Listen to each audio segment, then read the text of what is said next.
There are things that can happen to God's signs. He may be delayed and prevented. They will prevent it. 1 Thessalonians chapter 2 verse 18. 1 Thessalonians 2 verse 18. Paul was sent.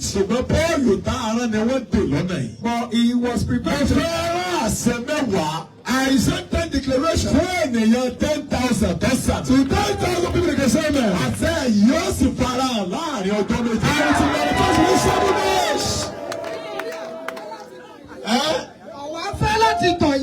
àwa fẹ́ láti tọ̀ yín wá. Àní èmi Pọ́ọ̀lù. Èmi Pọ́ọ̀lù. Lẹ́ẹ̀kínní. Àti lẹ́ẹ̀kejì. Sátánì dè wá lọ́nà. Gbogbo agbára tó dè olóore rẹ lọ́nà. Every part of the factors were. Èdè orí ojú ṣe fún wa. Stop him from delivering you. Àṣẹjáde bọ́ ọmọ sàmúlò. I'm not looking for saying Agbára yẹn lọ́nà.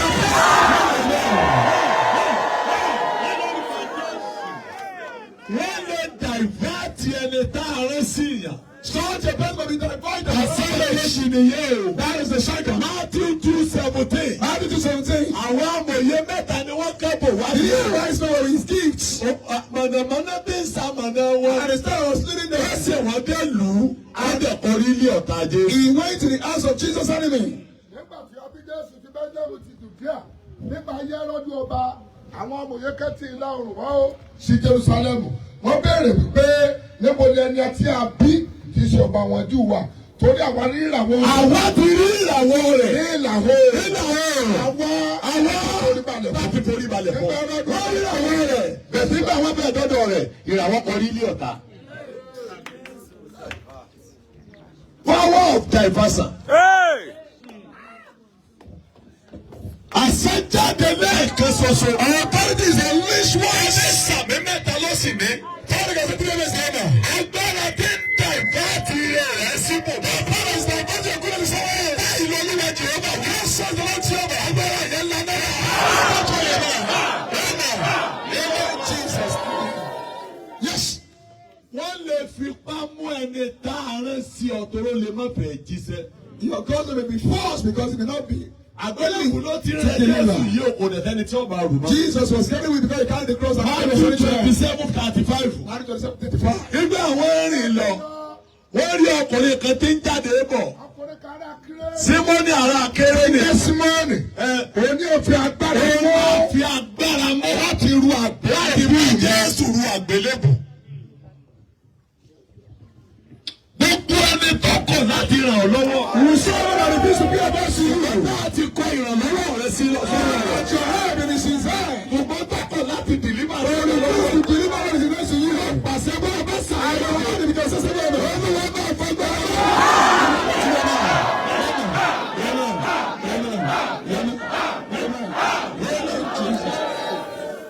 Wọ́n lè bà ọ́ jẹ́.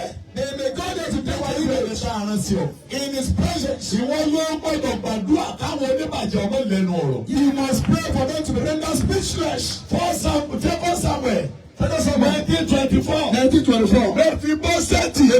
Síbà. And Sheba. Ó kọ́ gbogbo tí Sọ́ọ̀lù nílẹ̀ o. Mèfíbóṣẹ́tì jẹ láàbẹ̀. Because maybe Òwe bá Dáfídì bọ̀. when the enemy was coming, Mèfíbóṣẹ́tì pàdé rẹ̀. Ó ní Síbà ti bà ọ́ jẹ́. he said, Sheba, Gbogbo ẹ̀tọ́ bàbá rẹ̀ tí mo gbà fún ọ lọ́wọ́ rẹ̀. possessions of the Father. father, I've given it back to him. Wọ́n dáhùn pé Olúwa mi ọba, ìránṣẹ́ mi yóò tẹ̀ mí jẹ. Ó tàn mí. Nítorí ìránṣẹ́ rẹ ti wí pé. Ó wí pé Èmi ò di kẹ̀kẹ́ ní gàrí. màá di kẹ̀kẹ́ ní gàrí. Ọkùnrin mi ò tọ́ ọba lọ. Màá mú tọ́ ọba lọ. Ìránṣẹ́ rẹ yà. Torí ìránṣẹ́ rẹ̀ yà Ó lọ. sọ̀rọ̀ ìbàjẹ́ Ó sọ̀rọ̀ ìbàjẹ́. Ìjọ tí wàá lọ mi òwe. fún Olúwa mi ọba, ṣùgbọ́n bí áńgẹ́lì Ọlọ́run Olúwa mi bá bá rì, nítorí náà ṣe èyí tí ó dáa ní ojú rẹ̀. Torí gbogbo ilé bàbá mi bí òkú ènìyàn ni wọ́n rí níwájú Olúwa mi. Dáfídì ni mo ti wá fi lé bàbá rẹ̀ tọrọ fún padà. Ó ní sẹ́ ẹ̀fẹ̀ mi tọrọ ni ẹ̀. Bí bẹ́ẹ̀ bàbá mi tọrọ jẹ́ máa rìn kí. Bí Mèfíbóṣẹ́tì ò sí padà ní nǹkan kan má dọjọ́ òkú. He became wretched later. Ẹni ọ̀rọ̀ sí ọwọ́ lè bọ̀ ọjọ́ síwájú ẹ̀. Wọ́n lè dìsíwájú àwọn tí ń bà ọ́ jẹ́. Whosoever is touching you, Àwọn tí ń bà mí jẹ́. God will spoil you. Ọkọ̀ bá ìwà abanijẹ́ tó ń ṣe jẹ́.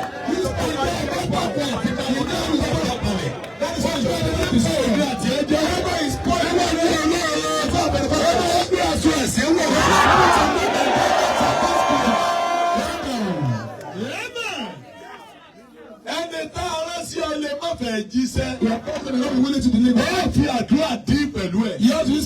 tí mo wà.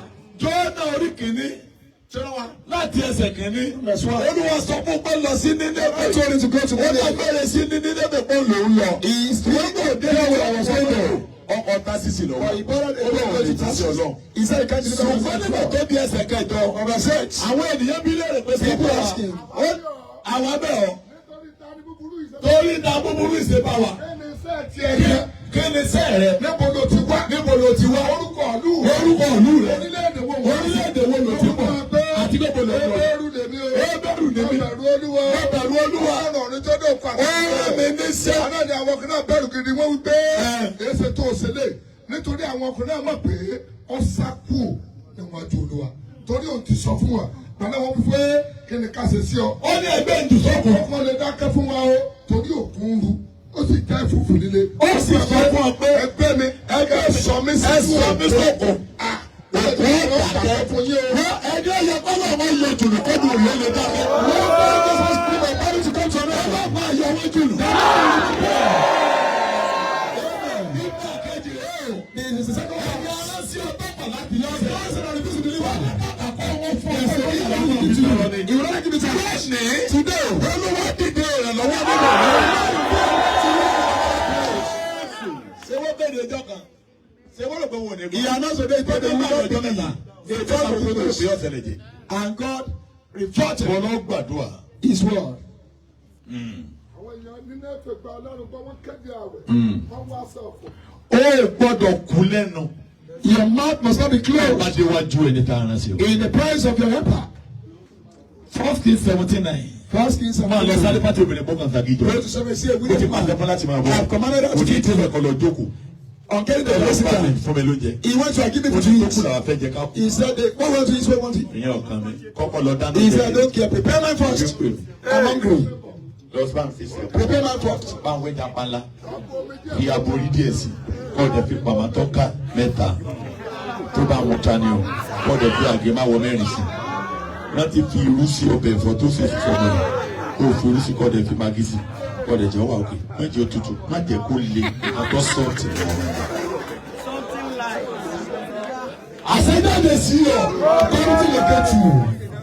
Mo sọ tẹ́lẹ̀ sáyé rẹ̀. I prophesy to your life. Ẹni ọlọ́ sí ọtí ọ̀fẹ́ jẹ́. Yes, the Lord said, I'm going to deliver. Ọlọ́run ó parí rẹ̀ fún ọ. Ọlọ́run ó parí rẹ̀ náà. Ọlọ́run ó parí rẹ̀ náà. Ọlọ́run ó parí rẹ̀ náà. Ọlọ́run ó parí rẹ̀ náà. Ọlọ́run ó parí rẹ̀ náà. Ó gbọ́dọ̀ nígbàgbọ́ tó lè gba ẹ̀tọ́ rẹ̀ lọ́wọ́ ẹni aránsì ọ. You must have faith that you can use to claim your right from the end of the gospel. Orí máa kọ orí karùn-ún ẹsẹ̀ 22 yẹn. Mark 12:22. Obìnrin oníṣu ẹ̀jẹ̀ yẹn sọ pé. You want to bury yourself. Ẹ̀ẹ́dẹ̀ tí ó ṣẹlẹ̀ ni ó ṣẹlẹ̀. I don't know what happened. I must touch it. Ti rí ohun púpọ̀ lọ́dọ̀ àwọn oníṣègùn. Àwọn ṣègùn. Ó ti ní ohun gbogbo tó ní tá. Ó ní iye ládé náà gbà. Rárá o. Ṣùgbọ́n kàkà bẹ́ẹ̀ ọ ń pọ̀ síwájú. Nígbà òkúrò Jésù, ọba gọ sẹ́yìn rẹ̀ láàrin ọ̀pọ̀ èèyàn. Ọ fọwọ́ ka sọ rẹ̀. Tòró wípé Bí n bá fọwọ́ ka sọ rẹ̀. Iṣẹ́ tí a fẹ́. Èyí ní ìdíkọ́ bá ń sọ̀rọ̀. Lọ́gá. Èmi ò ní ìdíkọ́ bá ń sọ̀rọ̀. Ẹ fẹ́ mi fọwọ́ kan. Just let me talk to you. Kí n má bá tẹ̀lé. I will make oath. Nígbà tí ìgbàgbọ́ rẹ ti flow dé level yẹn. When he Ó ti lágbára lórí ogun ayé rẹ̀. he had power battle. Olóhùn ní di cancel. She said, I didn't go counseling. Kí n kàn fọwọ́ kan. I just want to touch him. Kí n dẹ̀ máa lọ. Tí And ẹ bá fọwọ́ kan. once I touch him, Pé má jẹ́ àpótí bẹ́ẹ̀ lára rẹ̀ ó sì ṣe fún mi. I know his covenant will work for me. Lójú ẹsẹ̀. Immediately, Èso ẹ̀jẹ̀ lè gbé. our blood issue came to an end. Àṣẹjáde sí ọ. Authority locate you. Lónìí. Today, Ìgbàgbọ́ rẹ̀ mú ọ lára. Ìgbàgbọ́ rẹ̀ lọ́nà fún ọ. Ìgbàgbọ́ rẹ̀ lọ́nà fún ọ. Ìgbàgbọ́ rẹ̀ lọ́nà fún ọ. Ìgbàgbọ́ rẹ̀ lọ́nà fún ọ. Ìgbàgbọ́ rẹ̀ lọ́nà fún ọ. Alátakò lè wà lọ́dún ẹni tá a rán sí ọ. an antagonist believe in your life. Àbáyé wọn jẹ́. You must expect to destroy the lives. Number what?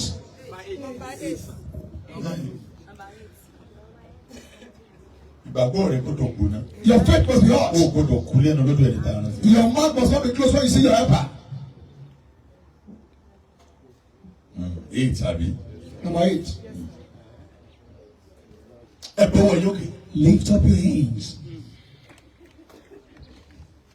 Alátakò lè wà bẹ́ẹ̀ wọ́n fàdúrà yẹn jù. And attack God is permitted, but this one will destroy them. Look at Àti Paul. Sáàgì. Sáàgì nígbà kejì balẹ̀. He was the second one. Ẹ lọ wàásù. Paul wanted to go preach the gospel. Bájẹ́ Jésù fẹ́ dùn bẹ́ẹ̀. Paul Jesus was there. Nígbà Pọ́ọ̀lù débẹ̀. Pọ́ọ̀lù sọ pé ó ṣe gbé Jésù mi dé. Ó gbé Jésù mi dé. Ó gbé Jésù mi dé. Alágbára ni mo tún mi dé. Bájẹ́ sọ pé Jésù wo ló kéde náà? He said, Jésù Kristi of Nazareth. He said, Jesus Christ of Nazareth. Àyà mi ò já. He said, I'm not scared. Torí Jésù lè mí náà. My name is Jésù Jesus lè ká Christ. ní bá nù. But I discussed the meaning Sọ of pé it. mi ò fi Jésù ní bá. Jésù tèmi ò ní bá. Ọba ní Jésù tó ní bá. Pọ́ọ̀lù ní kí ló wọ́n ní pẹ̀lú ọkùnrin kan ó sọ wòlíì èké Jésù orúkọ ẹni tí ń jẹ́ bá Jésù. bá tẹ́ ìwé orúkọ náà wọ́n jọ parí ẹ̀ sí. Ṣùgbọ́n Jésù tiẹ̀ ní bá. ẹni tí ó wà lọ́dọ̀ ṣẹ́gi wọ́n bá lẹ̀ Ọ̀dọ̀ sọ pé Jésù ò ní bá lò sí. Yes, sir. Nígbà tí òjò Pọ́ọ̀lù ọwọ́ àṣù, Pọ́ọ̀lù sọ pé ṣé kò mọ̀ sí ọwọ́ ọkùnrin búburú tó gbogbo ẹ̀dùn òkùnkùn yìí. Máa kó ojú ẹ̀ kó òbí náà wá. Ọdún fún àrékérekè gbogbo. Ọdẹ kò wá kùn tí. Àti Bó fún máa ìwà ìka kó gbogbo. ojú ẹ̀sẹ̀ wúsúwúsú kò. Ìwọ ọ̀tá òdodo. Ó lè rí ìrànmọ́. Ìwọ kì yóò dẹ́kun tí wọ́n yí ọ̀nà tí Olúwa kò. Nísinsìnyí wò ó, àwọn Olúwa ń bẹ lára rẹ o. Ìwọ fọ́jú, o ò ní rí òrùn. Fún sáà kan, Lójú kan náà, ògúsùn sọ àwọn ọlọ́mọ ti kọ́ dùn rẹ̀ lápò. Agbára tó borí alátakò. Ẹ̀ka wà ní kọ́kọ́ wà bá bá ìyẹn ní kó o ṣe. Fọ́nrán bá yìí ṣe. Agbára tó borí àwọn ọ̀dọ́. Agbára tó kẹ́sì. Agbára tó borí àwọn ẹ̀yẹ ní ẹ̀yẹ. Agbára tó kẹ́ bàbá jọ. Ṣàlẹ̀ ní ọ̀sán ní bí ṣe ń sẹ́fúnà náà. Agbára tó borí.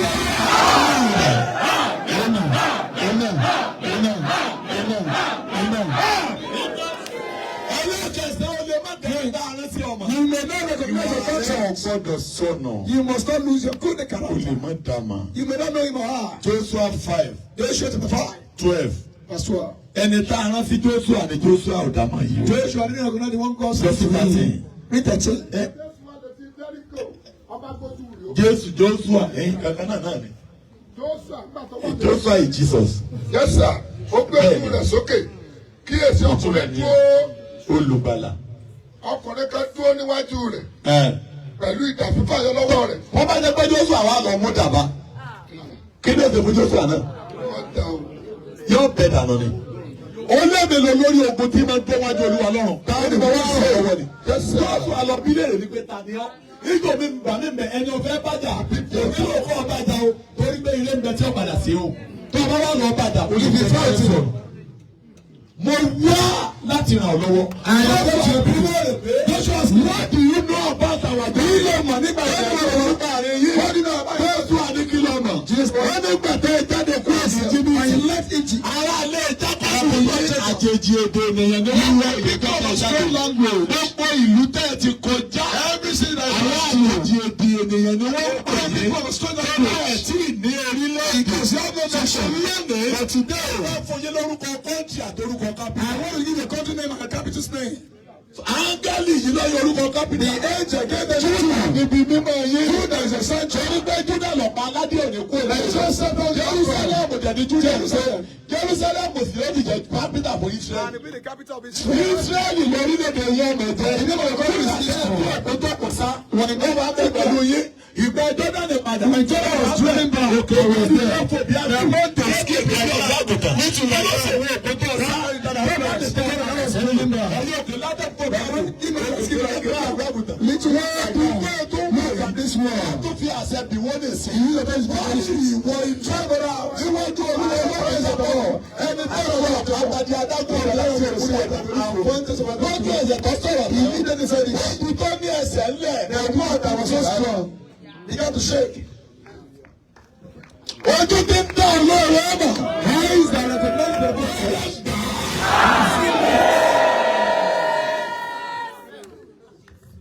Ó yẹ gbà á.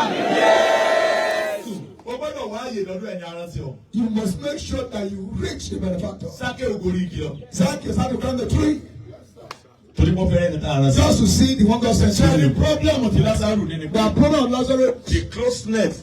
is so many. Gbogbo ìgbà tó ránṣẹ́ lọ bá Jésù lẹ́yìn. When he sent me to Jesus, Kò sí tó 3 tẹ̀kẹ̀ times. ẹ̀ka gbé lọ bá Jésù. Of course, he's about to take it to Jesus. ṣùgbọ́n torí wọ́n ti close jù. Because they were so close. Ọwọ́ aránṣẹ́ ẹ lọ pé wá. He sent unto him, praying that in his presence. Ẹ lè gbé wá náà. Of course, you can bring it Ẹ to gbé me. wá. Ó kì í mú ní sọ̀jì. Okay, I'm a Christian. Ohun tó tó kúrì òyìnbó ti rí. That was why he died that way. Ọkùnrin kan wà tá à ń pè Sákèw. Ọjọ́ olórí agbowó òde kan. Ọjọ́ Bọ́ọ̀dì ni ọbẹ̀ ọbẹ̀ rí Jésù. He was a man who wanted to see Jesus. Jesus, Saka. Zaka, come down Àjọ lọ ní. and follow each other. People say, Ẹ má tẹ̀lé o. don't go with him. Eré abọ́ yìí ni. He's a tout. Bá a bá ti ta lẹ̀ máa ń gbowó lẹ̀. Whenever we sell, Ó dà máa fi àjẹ wá. Ó lè fi máa gbowó lọ́wọ́ yín bọ́ sá padà fún yẹn lọ́kù. Say, don't worry, I'll pay for the two folds. Wọ́n tó tiẹ̀ gbowó àjọ lọ. Whether you collect money or not, Kọ́sà mi. Wọ́n máa pariwo pé Jésù lọ sọ lé dọ́ọ̀gì. Jésù ni òsì dọ́kàn. they said, Jesus came to the house to sleep there. Just said, Ẹ gbọ́wọ́ yín òkè. lift up your hands. Ó pàdé olóore rẹ̀ lọ́sàn.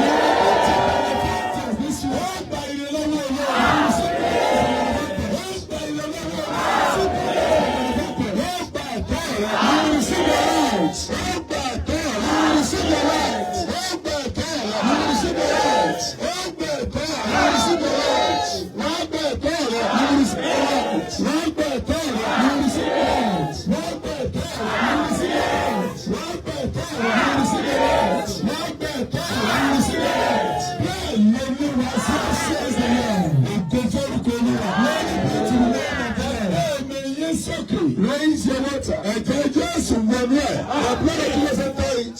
Agbára Olúwa wọnú ẹ̀. The blood of Jesus enter into it. Ẹ̀jẹ̀ Jésù wọnú ẹ̀. The blood of Jesus enter into it. Agbára Olúwa wọnú ẹ̀. The blood of the Lord enter into it. Àdúrà yẹn gbà. Your prayers are answered. Àdúrà yẹn gbà. Your prayers are answered. Àdúrà yẹn gbà. Your prayers are answered. Àdúrà yẹn gbà. Your prayers are answered. Àdúrà yẹn gbà. Your prayers are answered. Àdúrà yẹn gbà. Your prayers are answered. Àdúrà yẹn gbà. Your prayers are answered. Àdúrà yẹn gbà. Your prayers are answered.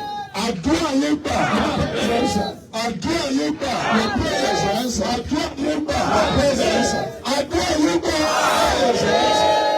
Kẹ́ẹ̀ni ẹ̀rí. You hear testimony. Kò forúkọ Olúwa. Glory be to the name of the Lord. To the grace of the Father. Live holy life. Flee from sin. There is beauty today. People in Lagos. Tomorrow morning. Aago méje. By 7 a.m. Sí mọ́kànlá to 11:30 ní a.m. Agídìgbì. at Agidingbi. Ní TV. At LTV. Mo fi ìyọ́nú Ọlọ́run pè I ọ́. beseech you in the name of God. Mẹ́rin ló mú dání. You come with 4. Má bínú. Don't be annoyed. Má bínú. Don't be Èso. annoyed. Your fruits. Èso. Fruits. Òróró rẹ̀. Anointing oil. Oyin rẹ̀. Honor. Omi rẹ̀. And your water. Tó bá ti di àkókò tá a máa lò. When it's the time for us to use, A máa ṣiṣẹ́ lórí ọ̀kọ̀ọ̀kan. I'll work on them respectively. Ó sì ní ẹ̀rí. And you have testimony. Ó ní múfò. Amen. Yóò dára fún yín. Amen. Sóòrù wà lálẹ́. There is victory today. Múra. Ó jèrè àdúrà. Amen. Ó jèrè Ọlọ́run. Amen. Má bọ̀ sí ọwọ́ àwọn ará bí o. Mi ò sẹ́ndì mẹ́sẹ́jì pé sáré sẹ́ndì o. I didn't send a message. Mẹ́sẹ́jì owó lọ́wọ́ yìí. If I got some money, Ẹ̀bùn ló. Ó I'll lọ say fún give me kílíkì ní money. màá ti sọ ìmí o. I'll say it Kílíkì openly. ní òbí tó wà. Ó sì bọ̀ mí. And you give me. Ọlọ́run. Ilé ìtọ́jú bọ̀ mí ni pé This one is this. mo fẹ́ràn rẹ̀ ìwọ náà fẹ́ràn. I love you and you also love me. Oògùn tó. You give me. Bàtí wọ́n bá ń ṣe prógráàmù lọ. But one Mo ń ministry, concentrate lórí prógráàmù. Mo ń connect yín mọ́ I náà. am connecting you to God. A rán mi láti connect yẹn mọ́ I náà. was sent to connect you to God. Ọlọ́run ló ní solution. God is the Sọ́kùnrin owner of gbogbo solution. àwọn ọ̀rẹ́ tí Ọlọ́run pé ẹja kó lórí ọ̀tá. Sometimes let's Pé look àwọn at èèyàn it. ti ń rí wa ti pẹ́ wọ́n If rí they Ọlọ́run. love, they be saying Ẹja us. jẹ́ wọ́n rí Ọlọ́run. Let us allow them to see Tẹ́ bá rí God. Ọlọ́run. If they see their God, So mo sọ ọ̀pọ̀ ọmọ I am Ọlọ́run. connecting you to God. So tí bá wà sọ pé mo fẹ́ ra máìkì máa sọ bí If you want to buy a mic, I will announce Mi it. ò lè tó wa. Ẹ̀ka wá sọ pé mo pè ọ́ lórí òkè. Friends, I call you on the mountain. That's not me. Wọ́n yẹ kọ́ ọmọ lóyún àti You should know the kind of person that I am. I don't Láàánú do kan stuff ló like bá this. fún mi. Ó lè má sórí ọ̀fẹ́ kí n sọ pé ó dọ̀là ká tó If sórí I say give me money, I don't want to give me, I'm not ọ̀fẹ́. sharing the Ó grace ní of sẹ́kọ̀ọ́ time. ká tó sórí ọ̀fẹ́. Ìwọ́ fẹ́ lọ lé nítorí wọ̀ wá go. You're time conscious, you feel like going on. Wọ́n sọ pé ìwò ilé ìtìfẹ́ di nǹkan tí Ọlọ́run ẹja bọ̀. Sọ̀rọ̀ pé pàtó bàbá tí bá ní àtòrí ọ̀fẹ́ lónìí tí wọ́n dẹ̀ fẹ́ lọ lé ìpàdé nìkan ka Bíbélì. Ó dẹ̀ ka Bíbélì níbi tó sọ pé ọ̀gbọ̀dọ̀ lọ lé báyìí. Bẹ́ẹ̀ ní tòótọ́ Yúrí àti àánú níjọ́ mélòó? Ṣé bí ẹni Olúwa náà lórí tó ní àtòrí ọ̀fẹ́? Ìwọ bàbá o. Ẹ tẹ̀wọ̀ mi. Straight with your hands. Ẹ pẹ̀lẹ́. Well done. Good of it, bàbá. Amen. Tí ọmọ. Amen. Ló ti tẹ̀kí ló fi mọ́ kábà ni. Tí ẹ̀mí mímọ́. Amen. Kó máa bá wa lọ. Amen. Kó ràn wá lọ́wọ́. Amen. Kó tì wá lẹ́yìn. Amen. Láti ìsìn Amen. àti títí láíláí. Amen. Amen. Amen. In Jesus' name. Méjì. Sẹ́gbọ̀wọ̀ yín òkè. Lift up your hands. Tó bá ti ké méjì. Rẹ́rìn sẹ́nìkan kó ládùúgbò àmì gbà. Bí ọba fẹ́ rìn pàṣẹ ń jẹ́ lára rẹ̀ rìn sí. Praise the Lord.